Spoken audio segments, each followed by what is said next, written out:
call on the convener for her report. Dorothy. Thank you, Moderator. Dorothy Anderson, the Chair of the Trustees of the Housing and Loan Fund. 1969, the year Neil Armstrong stepped onto the moon. The QE2 left Southampton on her maiden voyage. Catherine McConaughey became the first woman to be ordained as a Church of Scotland minister. Singing Boom Bang a Bang, Lulu came joint first in the Eurovision Song Contest, and the Housing and Loan Fund was set up. I cannot tell you how many people have been helped by the fund in the course of its 55 years, but I do know something about how things are now. The figures can change from day to day, but in round terms, the fund currently has 100 borrowers, people who have been able to buy a house with a loan from the fund. That explains the second part of our name. We have 190 tenanted houses.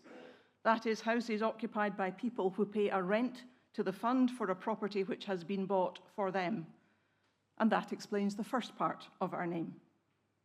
So far in 2024, we have bought 3 houses and given out 3 loans, with a further 9 purchases and 1 loan scheduled to be completed this year.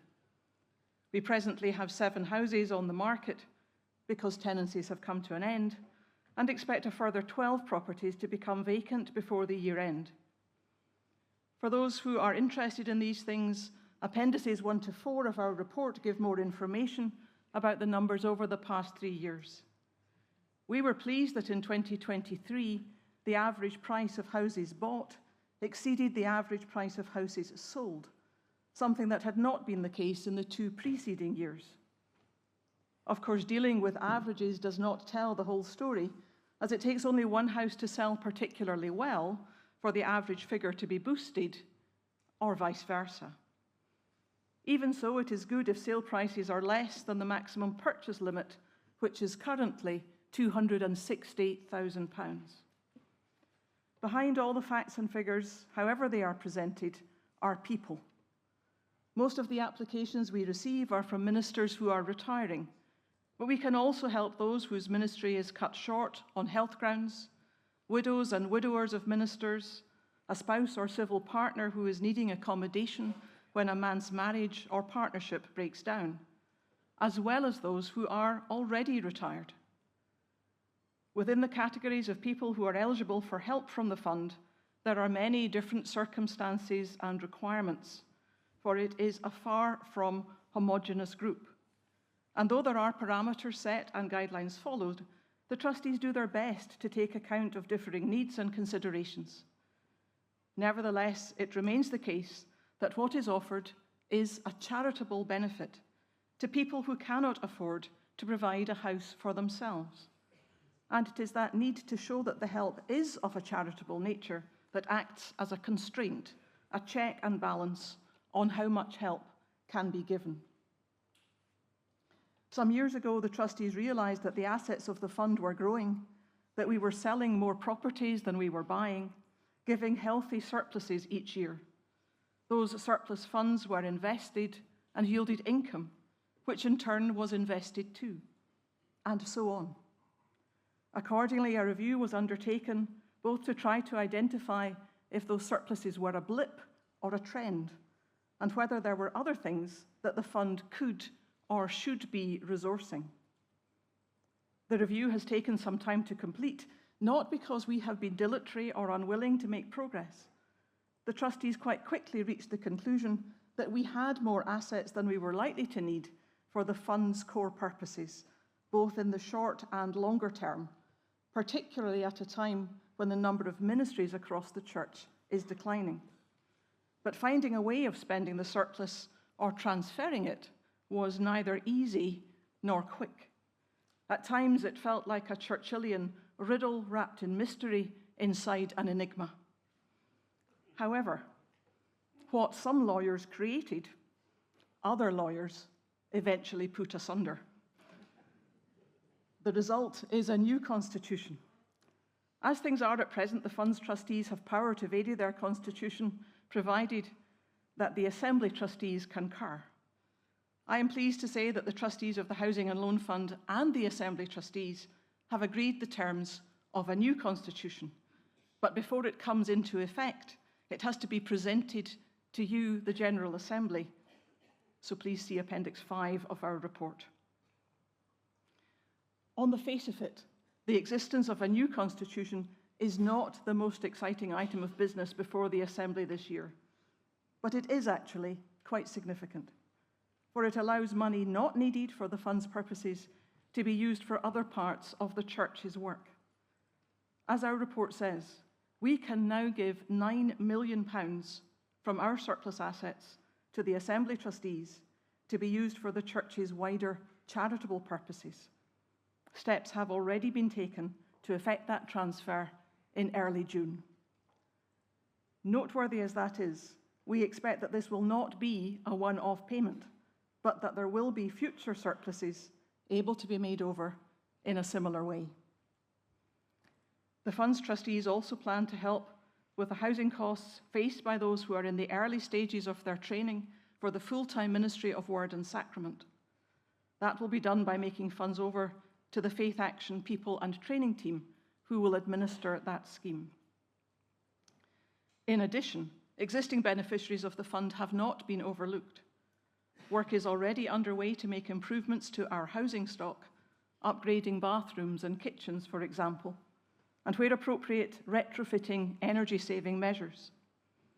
We have recently completed the installation of solar panels and battery storage equipment in a house in the Central Belt. This was a test case, but we are pleased both with the inclusive package of assessment and fitting by our chosen contractor and the work that was done. Just as, if not more importantly, the tenants have already noticed that they are making savings in their electricity bills. The intention now is to carry out similar works on other properties, helping spend our surplus funds, improve tenants' costs, and reduce the fund's carbon footprint. We do not want to pretend that we always get it right, but as I hope you will have seen from the quotes that have been appearing on screen as I have been speaking, we do seem to be appreciated by those we help.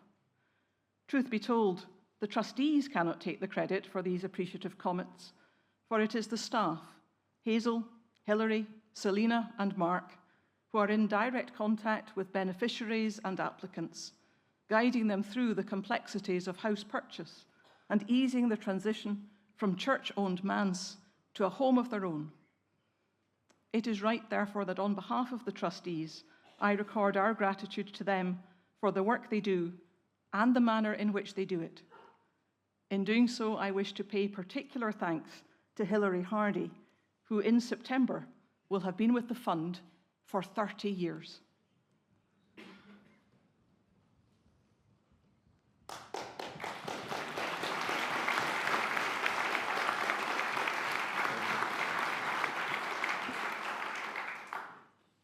All of the trustees play their part in the work of the Fund, bringing their individual skills and expertise to our meetings.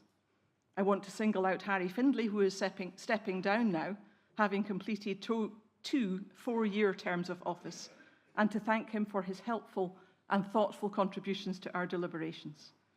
We hope that he will be replaced by Alison Fife, an elder at Monifieth South Angus Church. I must also place on record our thanks to the Law Department and the Stewardship and Finance Department for their work on behalf of the Fund. 2024. To date, only 12 people have walked on the moon. The QE2's ocean-going days ended 16 years ago. It is no longer remarkable that women are involved in the ministries of the Church, and it's best if we don't linger on the UK's recent record in the Eurovision Song Contest. But the work of the Housing and Loan Fund has continued unabated from 1969 until now, doing what it was set up to do. Though there will be some changes as the result of the review and the new constitution, providing houses that can be made into homes by the fund's borrowers and tenants will always be at the heart of what we do and who we are as the Housing and Loan Fund. Moderator, I present the report on behalf of the trustees of the Housing and Loan Fund, and as I am not a commissioner, I would ask the Principal Clerk to move the deliverance. I so move. Seconded.